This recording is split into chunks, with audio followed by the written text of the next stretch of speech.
वहीं सीज़फायर पर पाकिस्तान बुरी तरीके से फंसता हुआ नजर आ रहा है। अमेरिका हो या फिर ईरान, अगर वार्ता फेल हो जाती है तो इसका ठीकरा सीधे तौर पर पाकिस्तान पर ही फूटेगा, क्योंकि ईरान ने साफ कह दिया है कि अगर अमेरिका ने धोखा दिया तो जवाबदेही सिर्फ और सिर्फ पाकिस्तान की होगी।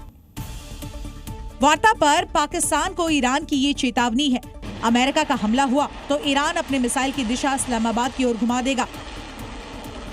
ईरान ने साफ शब्दों में ये कह दिया है कि अमेरिका फर्स्ट की नीति अच्छी है, लेकिन अगर इजराइल फर्स्ट हुआ तो ठीक नहीं होगा। इस्लामाबाद में चल रही बातचीत का नतीजा अमेरिका की प्राथमिकताओं पर निर्भर करेगा। वार्ता के बीच सबकी नजर फिलहाल वही पाकिस्तान पर टिकी हुई है, क्योंकि इस पूरी डील में पाकिस्तान ट्रंप के मोहरे की तरह काम कर रहा है, जिसे जब चाहे अमेरिका किसी भी तरीके से इस्तेमाल करता रहा है। तो वहीं जहां एक तरफ इस्लामाबाद में वार्ता चल रही है, तो वहीं दूसरी ओर सऊदी में पाकिस्तान ने अपनी सेना भेजी है। ऐसे में सवाल ये है कि क्या पाकिस्तान मिडिल ईस्ट में डबल गेम खेल रहा है, जिसका शिकार वो खुद ही होने वाला है।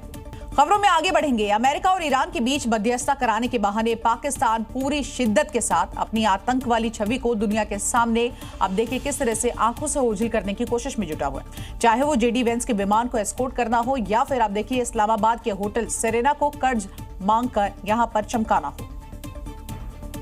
लेकिन दुनिया इतनी आसानी से पाकिस्तान के इस इमेज को स्वीकार नहीं करने वाली है, यहाँ तक कि अमेरिका और ईरान भी जो उसकी मौजूदगी में वार्ता के लिए जुटे हुए हैं।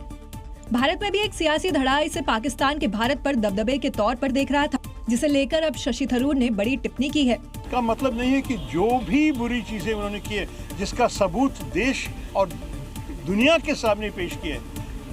आप सोचिए सिर्फ 26/11 के बारे में जो मुंबई में हुआ नवंबर 2008 में, जिसके बारे में इतने सारे सबूत कई देशों असेंबल करके पूरे दुनिया के सामने रखा है।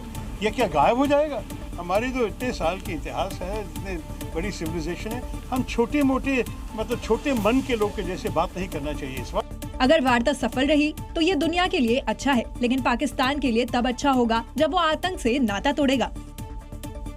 और देखिए एक तरफ इस्लामाबाद में ईरान अमेरिका डेलीगेशन जो है यहाँ शांति वार्ता के लिए पहुंचे हैं, तो दूसरी ओर इजराइल लेबनान पर हमले लगातार जारी रखे हुए। हालांकि ईरान बार बार ये कह रहा है कि लेबनान पर हमले नहीं रुके तो फिर ये शांति वार्ता का कोई भी मतलब नहीं है। भले ही ईरान लेबनान पर हमले रोकने की शर्त रख रहा हो, लेकिन इजराइल ने जो कसम हिजबुल्लाह को मिटाने की खाई है उसे पूरा करके ही वो दम लेगा। और इसका एक और नमूना लेबनान के जाफ्ता शहर से सामने आया है, जहां इजराइल में भीषण बमबारी की गई। वीडियो में साफ देख सकते हैं कि कैसे इजराइल डिफेंस फोर्स ने एक के बाद एक बम बरसाए, जिसके बाद इलाका धमाके की आवाज से गूंज उठा। धमाके के बाद काले धुएं और धूल का गुबार आसमान में उड़ता नजर आया। यानी एक तरफ शांति वार्ता के जरिए शांति की उम्मीद की जा रही है, तो दूसरी तरफ इजराइल हिजबुल्लाह के खात्मे वाली तस्वीर दिखा रहा है।